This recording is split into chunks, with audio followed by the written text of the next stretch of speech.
Assalamualaikum warahmatullahi wabarakatuh. Selamat pagi semuanya. Apa kabar kalian hari ini? Semoga sehat selalu ya. Baik teman-teman, sebelum memulai pelajaran pada hari ini, alangkah baiknya kita sama-sama membaca basmalah terlebih dahulu. Bismillahirrahmanirrahim. Hari ini kita masih akan melanjutkan pembahasan sebelumnya, yaitu tentang macam-macam jujur. Sebelumnya, apa kalian tahu bahwa ada kebohongan yang diperbolehkan dalam Islam? Di pembahasan jujur dalam ucapan, dijelaskan bahwa terdapat kebohongan yang diperbolehkan dalam Islam. Ibnu Syihab berkata, "Aku tidaklah mendengar sesuatu yang diberi keringanan untuk berdusta di dalamnya, kecuali pada 3 perkara: peperangan, mendamaikan yang berselisih, dan perkataan suami pada istri atau istri pada suami dengan tujuan untuk membawa kebaikan rumah tangga." Hadis riwayat Bukhari dan Muslim. Nah, berdasarkan terjemahan hadis tersebut, dapat kita ketahui ya bahwa ada berbohong yang diperbolehkan, yaitu berbohong dalam peperangan, berbohong dalam memperbaiki dua orang yang sedang bertengkar, dan pujian antara suami dan istri. Berbohong dalam hal peperangan, contohnya seperti ketika kita sedang ditawan oleh musuh, lalu mereka bertanya, "Berapa jumlah pasukan Islam?" Lalu kita menjawab 1 juta, padahal hanya 1.000. Nah, selanjutnya berbohong untuk mendamaikan dua orang yang sedang berselisih. Contohnya ketika si A dan si B sedang bertengkar, lalu kamu menghampiri si A dan berkata, "Si B ini sebenarnya merasa bersalah, tetapi karena dia lebih tua darimu, dia tidak mau memulai meminta maaf." Padahal si B tidak pernah berkata seperti itu. Nah, dua kondisi tersebut merupakan kondisi yang tidak boleh terjadi berkepanjangan dalam Islam, apalagi jika keduanya terjadi antara sesama muslim.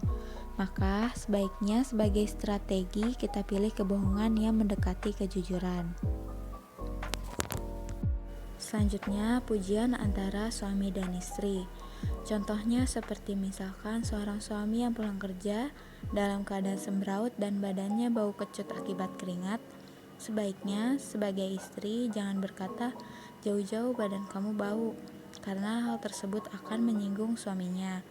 Lebih baik istri berkata, "Wah, Masya Allah, suamiku seperti ini aja udah ganteng, apalagi kalau sudah mandi." Nah, nanti suami tersebut akan bergegas mengambil handuk dan mandi. Atau contoh lainnya yang sering kita dengar tentang istri yang masakannya keasinan. Saat istrinya bertanya, "Enak tidak?" Kita bisa jawab, "Enak," karena memang enak, tapi sedikit keasinan. Jadi berdusta di sini bukan berarti selingkuh ya.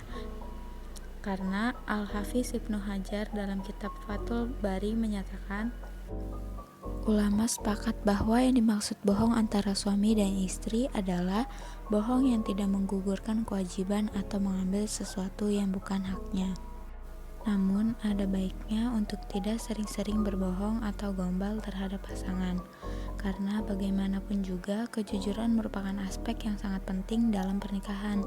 Jika tidak dapat menguji keindahan para pasangan, maka pujilah ia dengan karakternya yang lain, misalnya kesolehannya atau kebaikannya. Baik, selanjutnya macam-macam jujur menurut objeknya. Yang pertama, jujur kepada Allah Subhanahu wa Ta'ala. Contohnya ketika kita sedang berdoa, "Rabbana atina fid dunya hasanah," ya Allah berikanlah kami kebaikan di dunia, wa fil akhirati hasanah, kebaikan di akhirat, wa qina azabannar, dan jauhkanlah kami dari siksa api neraka. Nah, ketika itu kita minta surga, benar gak sikap kita, ucapan kita, cara kita mencari rezeki, dan seterusnya benar-benar menunjukkan profil orang yang meminta surga, atau justru kita terlihat seperti orang yang ingin masuk neraka. Selanjutnya, jujur kepada orang lain. Contohnya mudah ya, seperti jujur ketika sedang ditanya atau tidak mengingkari janji kepada orang lain dan lain sebagainya. Dan yang terakhir, jujur kepada diri sendiri. Berbicara tentang kejujuran memang mudah untuk diucapkan, dinasihatkan kepada orang lain, tapi itu amat sulit untuk dilakukan. Maka dari itu, kejujuran haruslah mulai dari diri sendiri.